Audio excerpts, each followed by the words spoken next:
já sei o nome, já escolhi o nome. Vai ser Ignorantemente.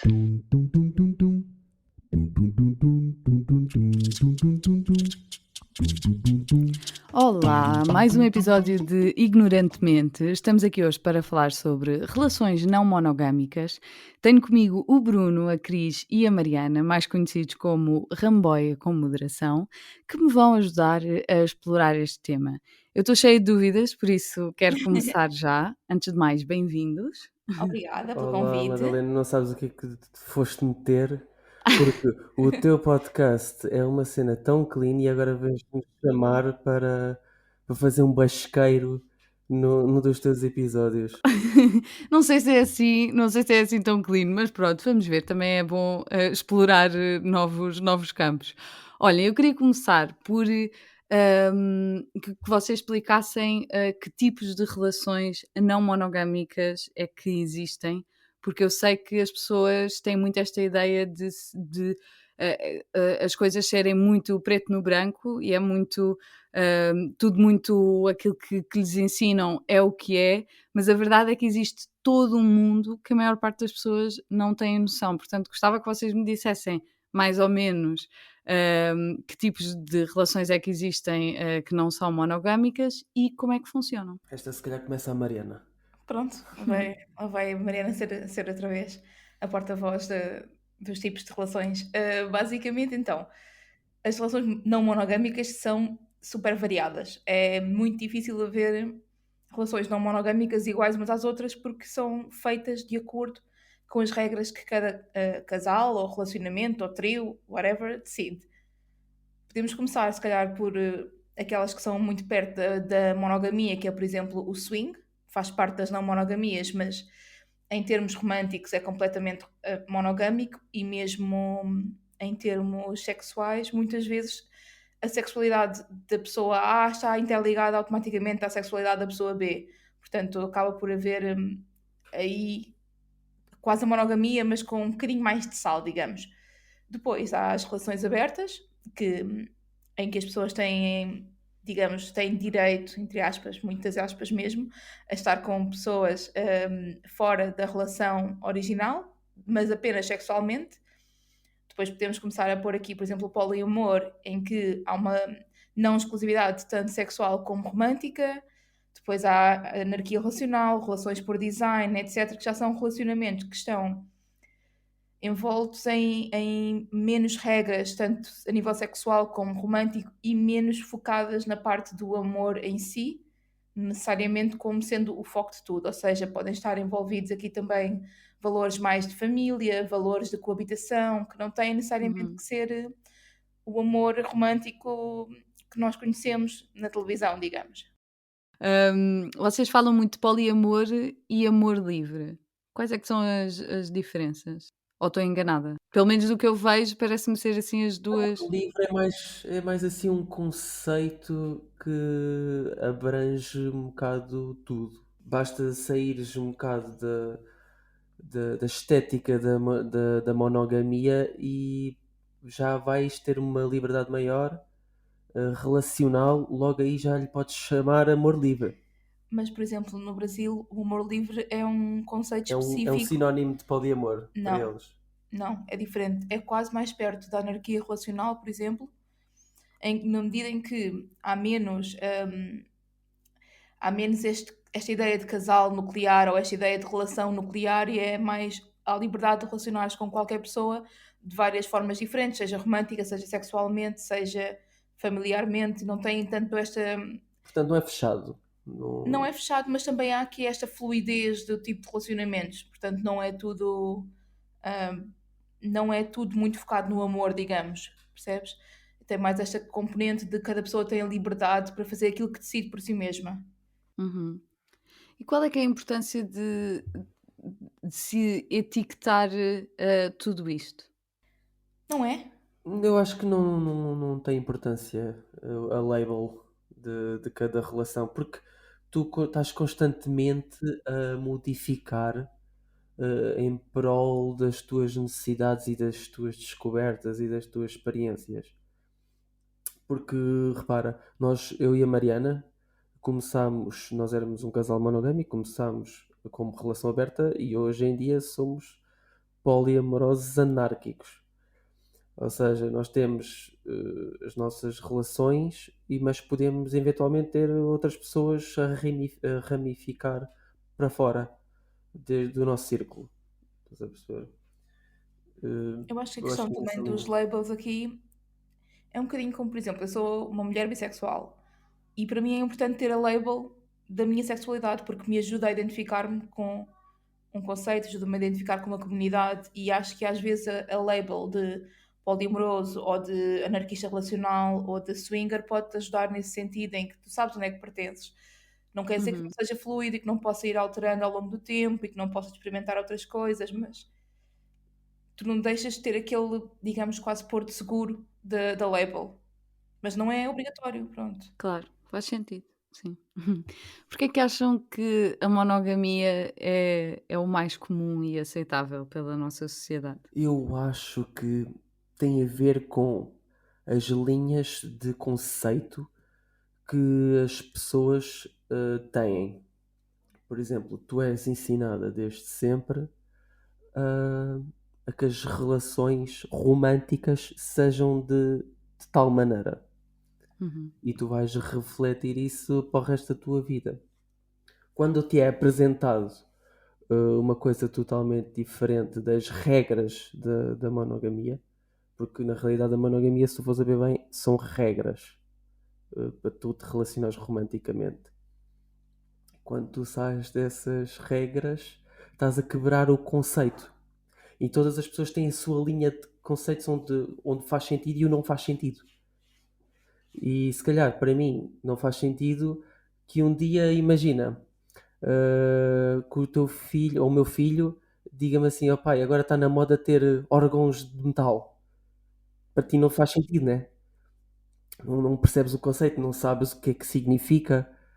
Uh, para nós, o desconstruir as relações românticas e desconstruir os ciúmes e as regras todas envolvidas faz com que tu passes da linha do não aceitável para o considerar válido.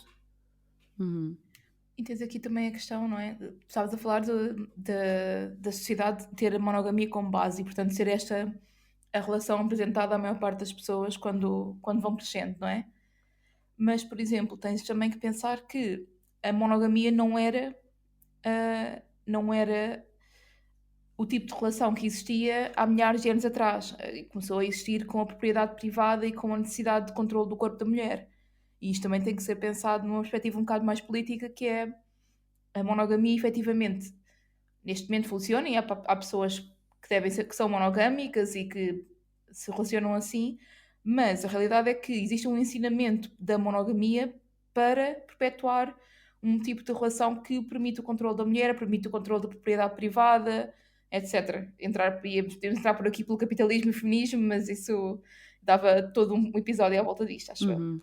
Sim, esta necessidade que nós temos de pôr tudo em caixinhas e acabar por, ok, que se a maior parte das pessoas segue por aqui, isto é que é a norma, não é? Exato. Ahm, Quais é que são os maiores desafios nas relações não monogâmicas? Pode-se dizer que são os mesmos do que uma relação monogâmica? Às vezes até são, por exemplo, a necessidade de um título. Tu precisas de ter o teu espaço na relação, queres ser importante, porque Uhum, isso dá segurança. Ou, se não fores, dá-te insegurança. uhum. E é isso que nas relações poliamorosas nós desconstruímos. É o que é que te faz seguro e o que é que te faz inseguro. E se calhar nas relações monogâmicas tu não falas sobre isso tanto.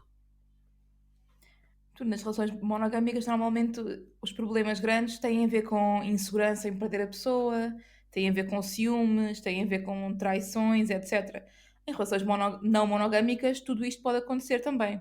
A questão da traição não tem a ver necessariamente com o estar fisicamente com outra pessoa, tem mais a ver com quebrar os acordos relacionais, mas tudo isto tem a base que é quebraste um acordo depois de uma conversa que nós tivemos sobre como é que vai ser a relação. E isso Uhum. na monogamia, normalmente essa conversa não existe tão detalhadamente como existe, se calhar, na não monogamia, Mas existe aquele, ok, vamos ser namorados e namoradas, vamos ser monogâmicos, e isso implica um set de regras que as pessoas têm que cumprir. Ao não cumprirem essas regras, e especialmente se não houver boa comunicação, a relação não funciona. E isso é igual, seja monogâmico ou não. Uhum. Sim, aquilo que às vezes eu sinto que as pessoas não entendem é este lado da comunicação, não é?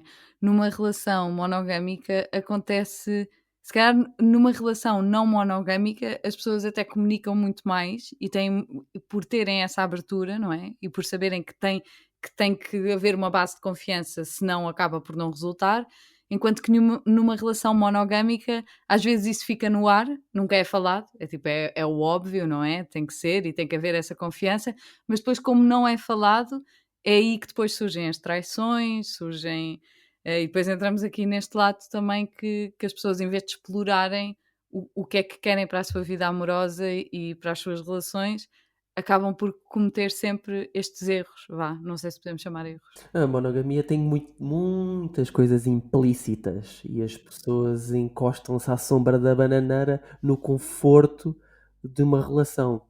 Muitas vezes, e Uhum, tu às vezes tens companheiros em relações monogâmicas que estão a passar por problemas, de inseguranças, estão chateados com qualquer coisa e não sei, pensam que se calhar não faz muito sentido falar sobre aquilo porque eh, o conforto não vale a pena, eh, como é que se diz? Jeopardize? Pôr em causa. Pôr em causa, pôr em causa o conforto e a estabilidade da relação quando já não está estável, só porque tu uhum. tens alguém que não está feliz com alguma coisa, menos grave, mais grave, tanto faz. E tens aqui a questão também, na não monogamia, normalmente as pessoas estão confortáveis ou habituam-se a estar confortáveis e a partilhar que estão desconfortáveis. Ou seja, se eu sentir algum problema, eu não vou tentar esconder para a outra pessoa não se chatear. Ou se eu tiver ciúmes, eu não vou esconder porque ciúmes não é uma coisa, não é um bicho-papão para a relação. Não é um bicho, não é. Por exemplo, na monogamia, se alguém tem muitos ciúmes ou se alguém está com ciúmes, é porque há um problema na relação. Na não monogamia, quando alguém tem ciúmes, é uma forma de se repensar o que é que está a acontecer, se há necessidades que não estão a ser colmatadas, se há, se há alguma insegurança que a pessoa pode tratar pessoalmente.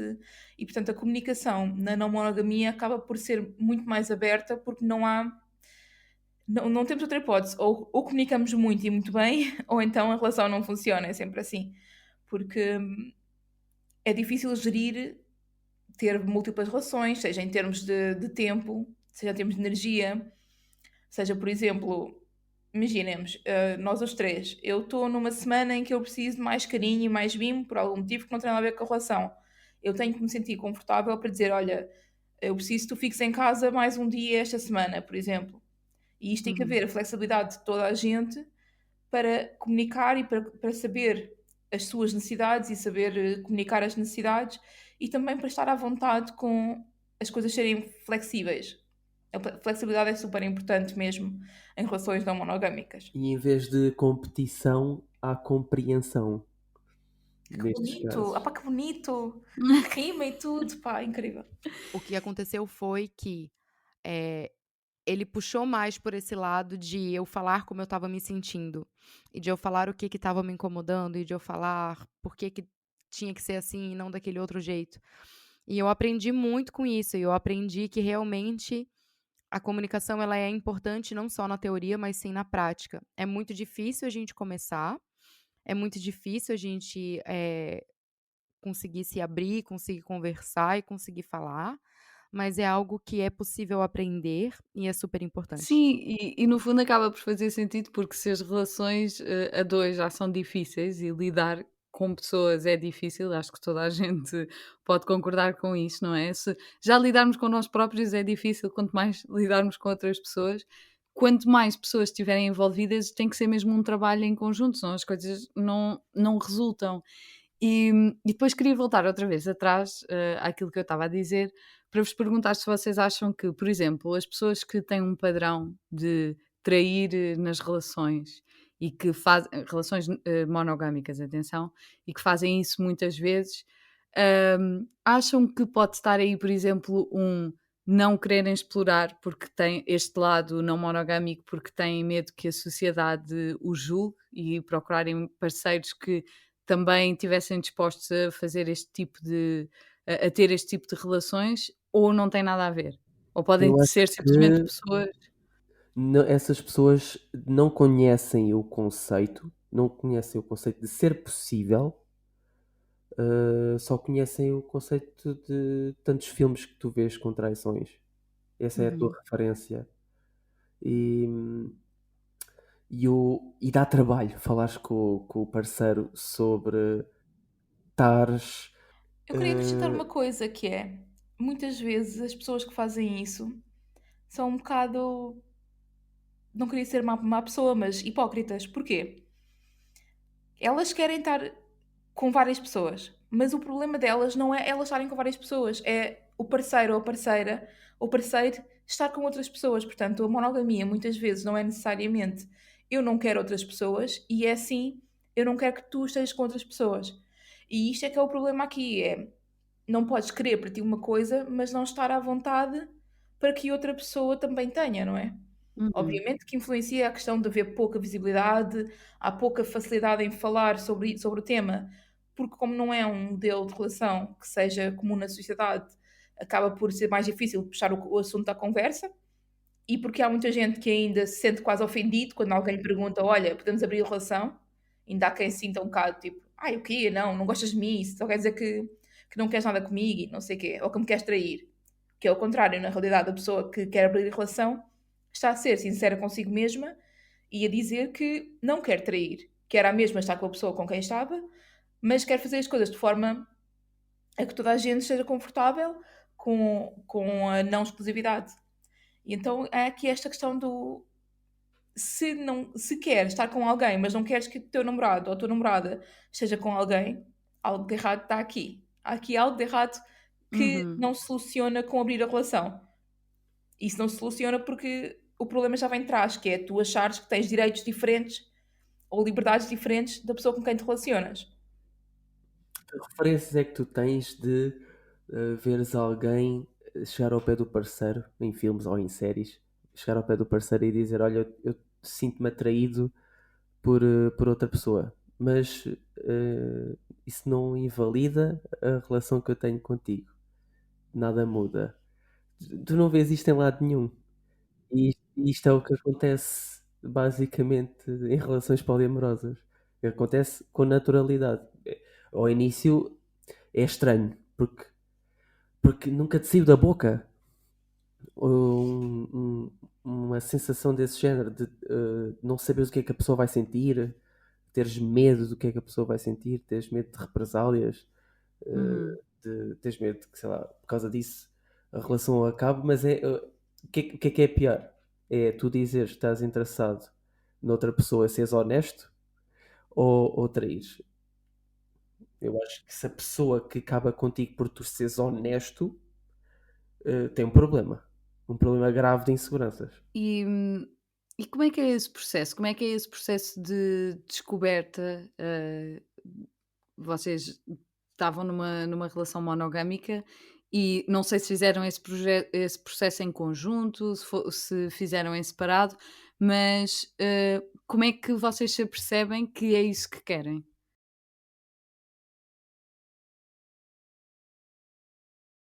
Então, eu e o Tese começámos, eu, Mariana e o Tese começámos a nossa relação quando eu tinha 16 anos. E tivemos muito tempo numa relação monogâmica, 9 anos.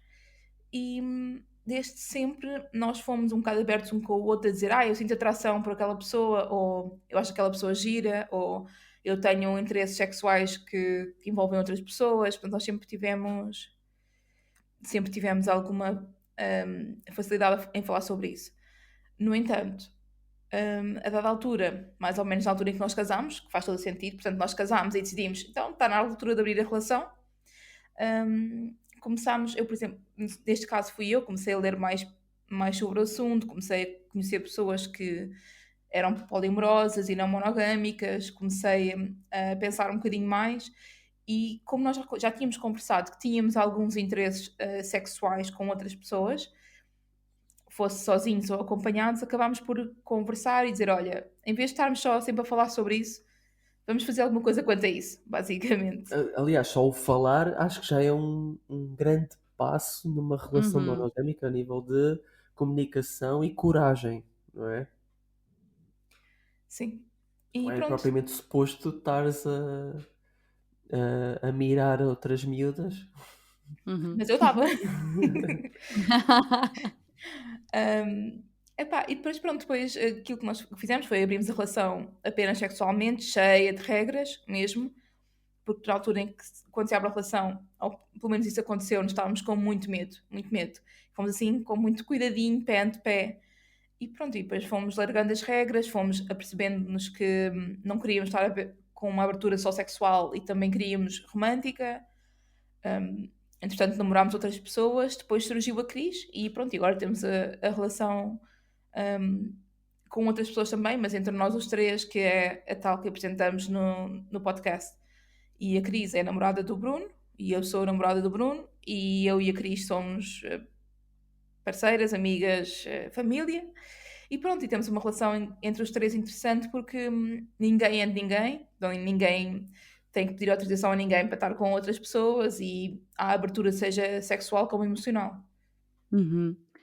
E qual é que é o processo, ou pelo menos para ti, como é que foi o processo e como é que te sentiste hum, ao entrar numa relação mais tarde? Ou seja, eles já tinham uma relação e tu entraste depois. Como é que foi esse processo? E foi uma coisa que foi natural? Acabou por ser natural para os três ou não?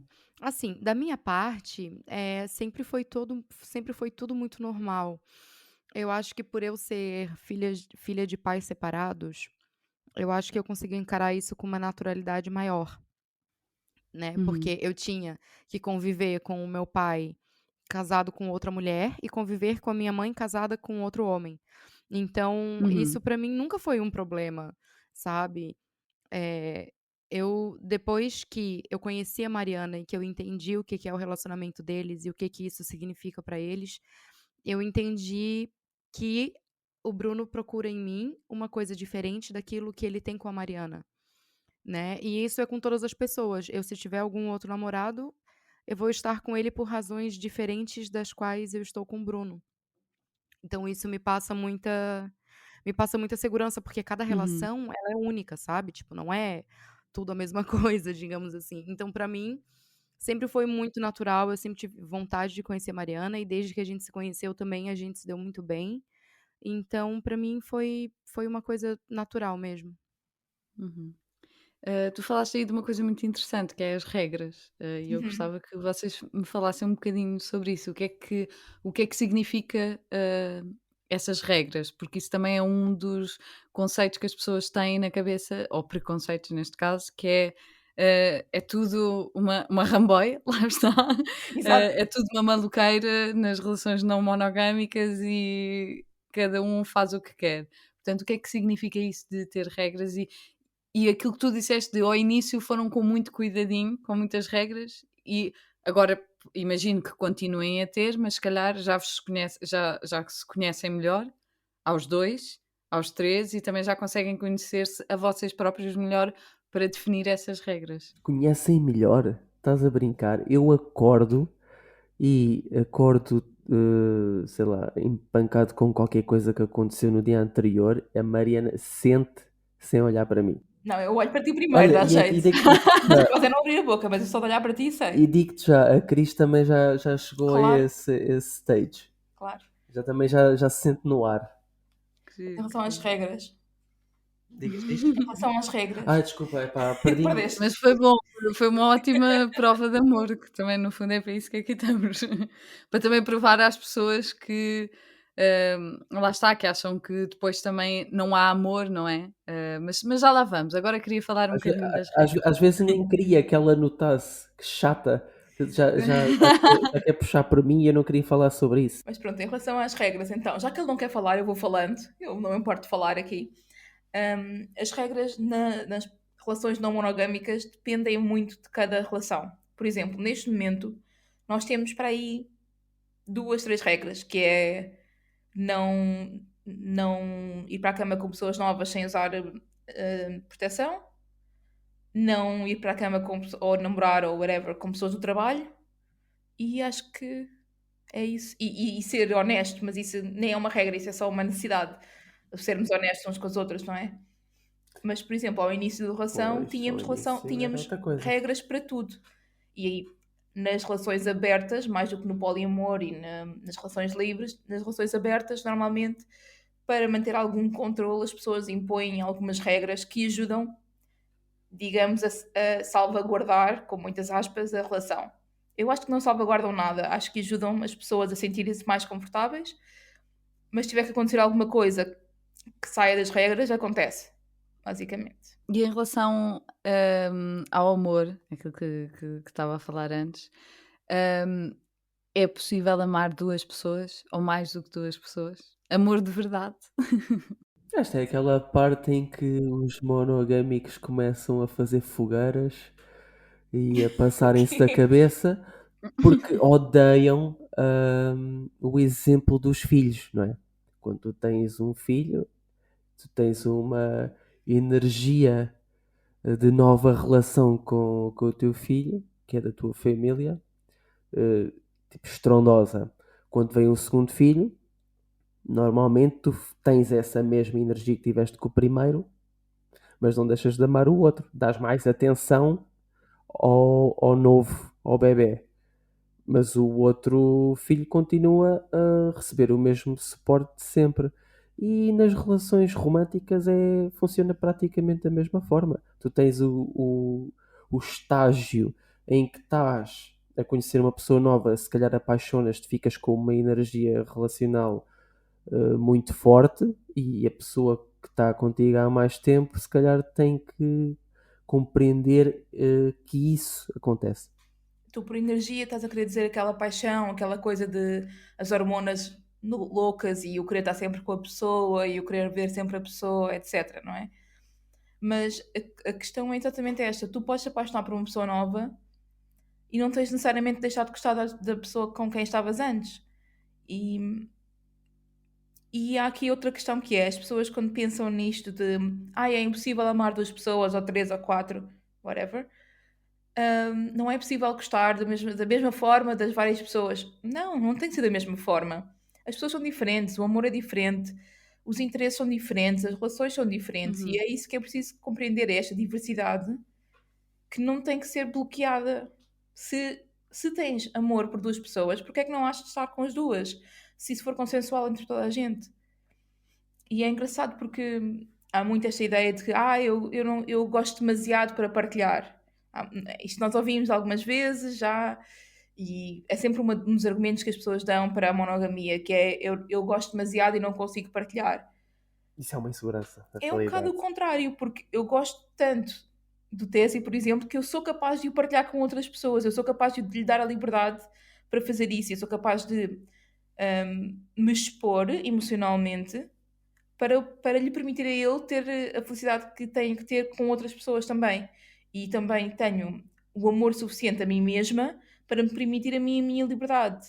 Portanto, esta ideia de eu não amas o suficiente porque és poliamorosa. Não, eu amo como amo. Não sei se o meu amor é igual ao teu ou não, provavelmente não é, porque as pessoas são todas diferentes, mas não é por eu ser poliamorosa que eu não amo tanto como amava antes de abrir a relação, por exemplo. Ou mais, se for Uhum. preciso. Uhum. Vocês acham que isto é uma coisa que é possível chegar a toda a gente? Ou seja, acham que toda a gente tem isso dentro delas? Ou seja, é natural esse amor, esse poder ter esse amor por várias pessoas, e nós é que acabamos por oprimir porque sabemos que a sociedade não aceita muito bem isto? Ou acham que não? Acham que é uma coisa que há pessoas que faz sentido e para outras, se calhar, não faz sentido? Nós apanhamos tantas pessoas que para elas no íntimo, só connosco, dizem isso faz muito sentido para mim. Só que não têm ninguém com quem partilhar isso. Tu precisas de ter, se calhar às vezes, já acontece-nos muito, pessoas que dizem que finalmente alguém que me percebe, pensavam que eram aliens.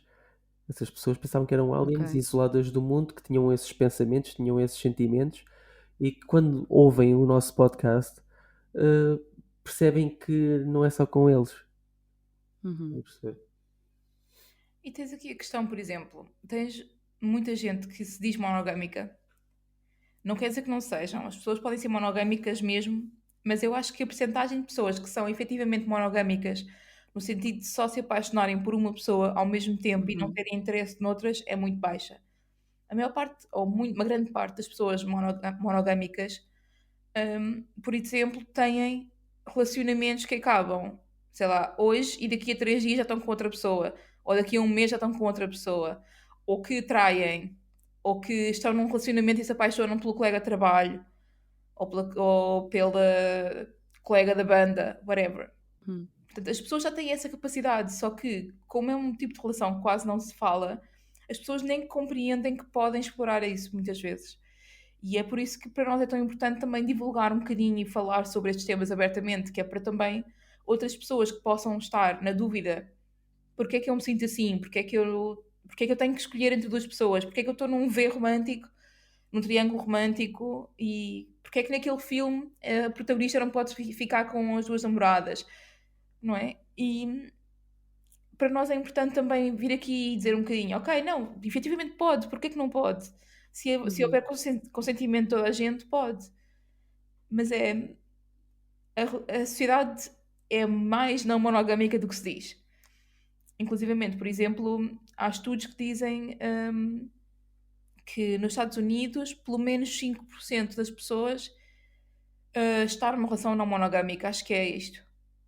5%, tendo em conta que 5% é muito mais do que aquilo que se ouve falar, quase não se ouve falar, e depois de repente tens aqui uma porcentagem de pessoas que são tão comuns como as pessoas ruivas, para aí, que são não monogâmicas, não é? É engraçado pensar nesta questão. Está muito escondida ainda. É mais isto, é Sim, mais sim, isto. sim. Uhum. Que julgamentos é que vocês têm? Imagino que este seja um deles, mas que julgamentos é que vocês têm das pessoas no dia a dia? E quais é que são aqueles que vocês já estão mais habituados e quais é que são aqueles que vocês já vos chateia mesmo e vocês já pensam, ok, se calhar as pessoas já podiam fazer um trabalho maior de investigação e de preocupação para também não estarmos a ter sempre que levar com este tipo de comentários. Assim, eu tive julgamentos quando eu contei pra minha família, Uhum.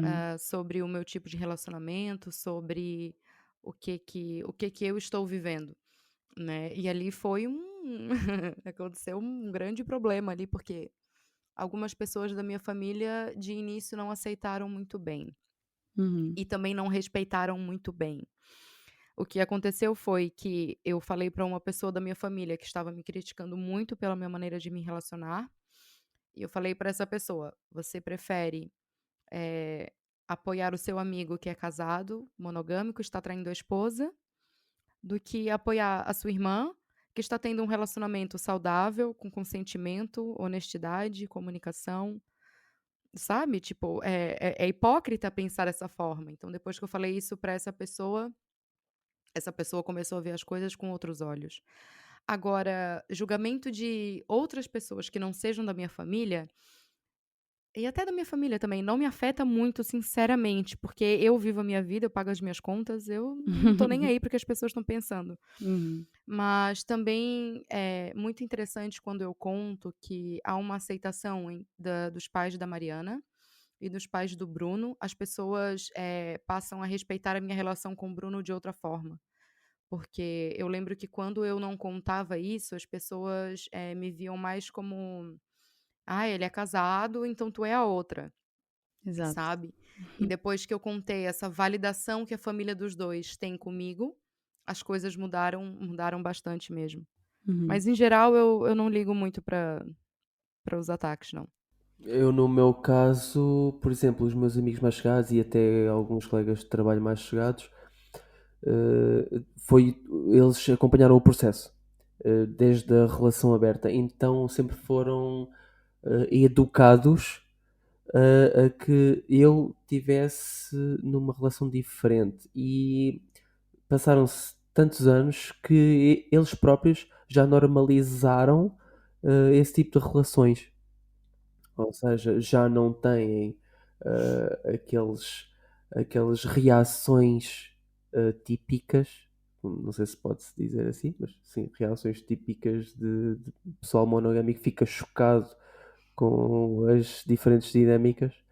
E isso é interessante de ver e para mim é ótimo porque sinto-me confortável, estás a ver? Eu acho que, por exemplo, uma das coisas que aconteceu foi as pessoas ficaram com medo que a decisão de abrir a relação e de abrir a relação a amor também, que fosse estragar a relação minha e do Tesi. Ou seja, as pessoas ficam naquela, tudo bem, ok, vocês fazem o que quiserem e desde que sejam felizes está tudo bem, mas ao mesmo tempo têm sempre receio. Têm algum receio, e isto obviamente foi melhorando ao longo do tempo, mas ao início muita gente ficava tipo, e se vocês acabarem? E se a vossa relação acabar? E a questão era sempre, ok, e se nós fôssemos monogâmicos e a relação acabasse? É daquelas Exato. coisas. A Aqui malta a acabar relações porque a tampa da sanita está sempre para cima. eu acho que é justificável. Acho que é justificável. Pois é que as pessoas não nos chega muita gente que seja odiosa, digamos, mas há muita gente que acha que é tudo um risco e acha que é tudo, ai, eu não conseguia, não sei porque tu tens que fazer isso, ou eu não sinto necessidade de estar com mais pessoas. Nós também não temos necessariamente necessidade, mas se Uhum. podemos, por que não? As pessoas têm muita ideia de que nós não conseguimos controlar a nossa sexualidade e somos tipo uns loucos que estão sempre em orgias. Às vezes não, mas no geral das vezes sim. E, e então é complicado para nós ouvir as pessoas a dizer porque isso é tudo uma loucura, está imensa gente e devem haver mais infecções sexualmente transmissíveis e não sei quê. Quando na realidade nós temos muito mais cuidado com isso que se calhar outras pessoas, não é? Porque temos mais consciência e falamos mais abertamente sobre isso e lemos mais sobre isso, etc. E então é mais. Não há aquele ódio, não há preconceito agressivo, mas há muitos preconceitos e há muita gente que ainda diz o eu não conseguia. Ninguém está a pedir para conseguires, só estamos a pedir Exato. que nos deixes estar e nos deixes e percebas que nós somos felizes assim. É importante que a malta perceba que também nós no nosso podcast nós não estamos a evangelizar ninguém, estamos só a abrir horizontes e a partir cabeças e a dar nos dedos às vezes que a Cris não se controla e dá nos dedos da malta que é muitas vezes hipócrita e faz coisas muito erradas. Ela está-se a rir porque sabe que é verdade. Uhum. E a Cris ainda há pouco estava a falar da aceitação da família. E eu queria também que falasse um bocadinho sobre isso, porque como é que é esse processo? As pessoas normalmente, as famílias não estão habituadas a este tipo de relações, portanto, como é que é o processo? Eu acredito que seja desafiante e ao mesmo tempo, hum, tanto para a família como para vocês, não é? Porque eles próprios acabam por explorar um novo mundo.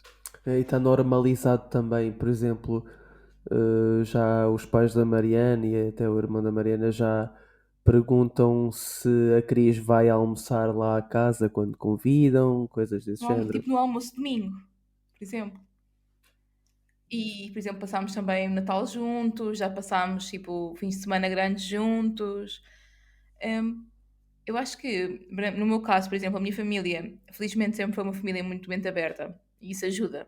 Também, mesmo, Uhum. também moldou um bocadinho a minha facilidade em ter relacionamentos diferentes, porque eles sempre foram muito. Sempre se conversou muito de sexo e relacionamentos da minha família à vontade, embora os meus pais sejam juntos desde sempre, basicamente.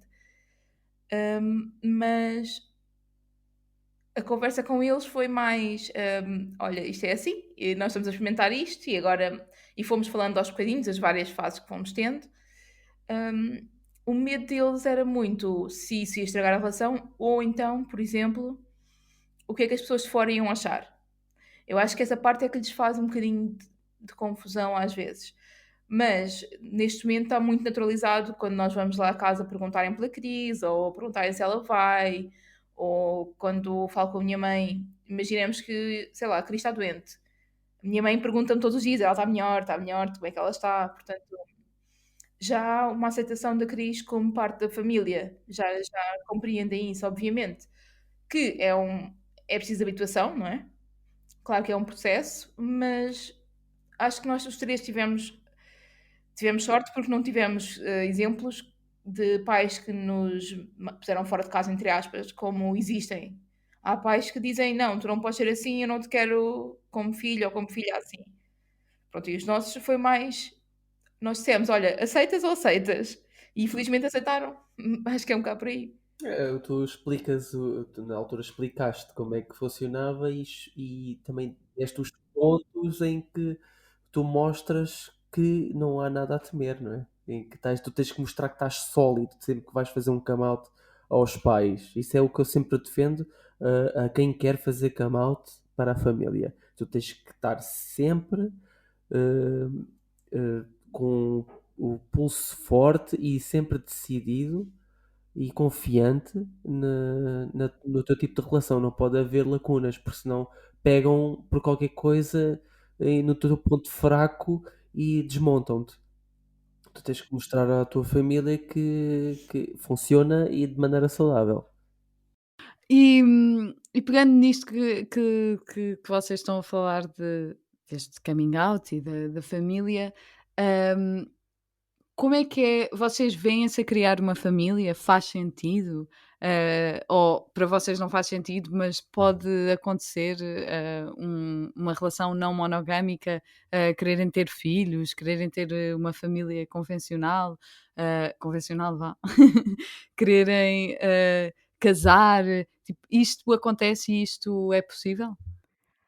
Assim, eu já fui casada, já tive um relacionamento, um casamento monogâmico que durou Uhum, 4 anos. ok. Mas, depois que eu me separei, eu descobri que eu sou o tipo de pessoa que não gosta de estar casada. Ok. Eu não adianta, eu aprendi muito a gostar de estar sozinha, de morar sozinha, de ter as minhas coisas, ter a minha liberdade sozinha. Óbvio que quando a gente casa, mesmo que seja num relacionamento poly ou num relacionamento aberto, esse tipo de dinâmica muda, porque tu tem outra pessoa morando na mesma casa que tu tens outra pessoa que vai dormir contigo, e nem sempre eu quero dormir com alguém, nem sempre eu quero ter companhia de alguém. Uhum. Então, eu não me vejo casando novamente, eu até falo isso pra minha família, eles acham um pouco estranho, Uhum. mas é porque, se eu paro pra ver, desde a minha adolescência eu dizia que eu não queria casar, porque eu gosto muito de ser sozinha e de ser essa mulher independente sozinha, porém tenho meus relacionamentos, então eu não tô 100% sozinha, sabe. Mas Claro. morar com um parceiro, pra mim, não vai acontecer. E Uhum. sobre ter filhos, tipo, agora eu acho que não seria o melhor momento pra isso. Eu acho que eu não estou estabilizada de todas as formas possíveis Uhum. pra criar uma criança. Mas mais pra frente eu também não sei como que vai ser. Eu não sei se mais pra frente eu vou ter vontade ou não vou ter. Então, pra mim é uma incógnita ainda esse tema de filhos. Uhum. E é giro isso que tu estavas a dizer de teres-te apercebido que se calhar até que não queres viver com outra pessoa, que Aham. nem sempre queres dormir com alguém, que às vezes gostas de ter o teu espaço. Achas que isso também foi uma coisa que descobriste neste processo, porque tiveste que te conhecer muito melhor? Sim, eu na verdade, eu saí da casa do meu pai com entre 17 e 18 anos, e eu fui morar com a minha mãe, e acabei por morar sozinha. E Uhum. pouco tempo depois, tipo, pra ir uns 6 meses depois, eu já me juntei com meu namorado, que foi Hum. essa pessoa com quem eu fiquei casada durante 4 anos. Uhum. Então eu não tive tempo pra estar sozinha realmente, pra morar sozinha, pra saber aquilo que eu gostava de fazer dentro da minha casa, entende? Claro. Então, nesse tempo que eu me separei, e por eu ser, a minha família toda tá no Brasil, eu moro sozinha aqui em Lisboa. Então, por eu estar realmente sozinha, eu tive que aprender a conviver comigo mesmo. Foi um processo bem difícil, porque a minha família é muito grande, eu estava sempre com a casa cheia Uhum. e de repente eu estava sozinha, sabe. Claro que eu tive amigos e tudo mais, mas em questão de família mesmo, eu tive que aprender a conviver sozinha e gostei. Mas algumas pessoas me julgam muito por gostar de estar sozinha e por não querer casar, não querer ter um marido, porque ainda tem aquela idealização de que a mulher para ter sucesso, ela tem que estar casada com um bom marido e com filhos e criar uma família. E na verdade, até o que a gente fala muito no podcast é que isso tem que acabar, porque, nem todo mundo tem os mesmos sonhos, né. Uhum. Claro. Portanto, eu e o Tesi somos casados, mas nós já falámos sobre isto algumas vezes entre nós e com outras pessoas, que é, se fosse neste momento não casávamos. Não é a opinião de todas as pessoas não monogâmicas. Há pessoas não monogâmicas que têm a pretensão de casar e que o casamento e a festa e o papel lhes faz sentido, mas para nós este símbolo tão grande de eu pertenço a ti, tu pertences a mim, o Estado sanciona, nós temos mais direitos um sobre o outro do que por outras pessoas. Quando digo direitos é tipo fazer os impostos juntos, ter acesso à saúde, etc. Se tivermos algum seguro de saúde, por exemplo. Ou seja, o casamento acaba por tornar as coisas mais hierárquicas e nós, a nossa forma de relacionar é menos hierárquica e então o casamento aqui serve. Neste momento nós não vamos separar-nos, não é? Já estamos casados, já estamos, mas não o faríamos de novo, não o faríamos se fosse agora. Em relação a filhos, é uma conversa que nós temos tido entre todos, que é agora não, depois, quem sabe. Mas agora não, claramente, porque estamos numa fase em que queremos aproveitar a nossa vida, aproveitar para ser livres e a diferença que traz ter filhos é enorme.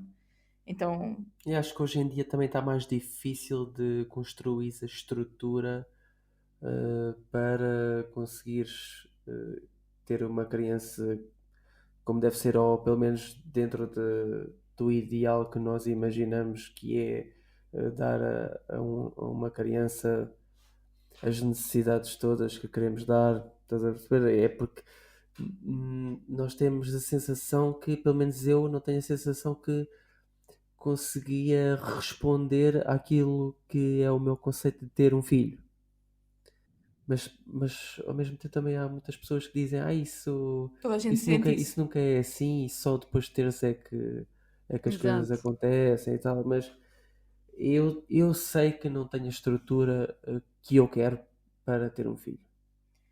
Mas pronto, isso é o nosso caso e pronto, no nosso caso, por enquanto não vamos ter filhos. Por enquanto, pelo menos. Depois não receber.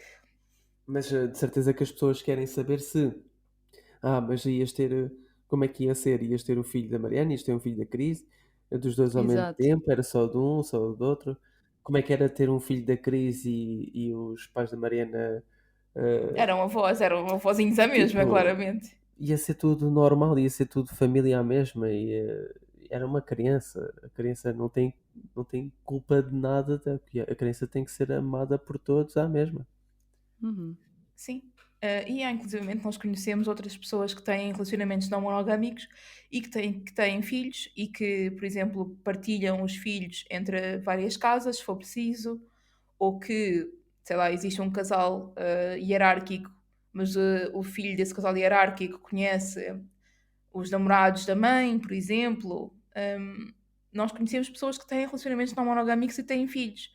E se formos a ver, não é assim tão diferente daquilo que já existe hoje em dia de pais separados e que têm.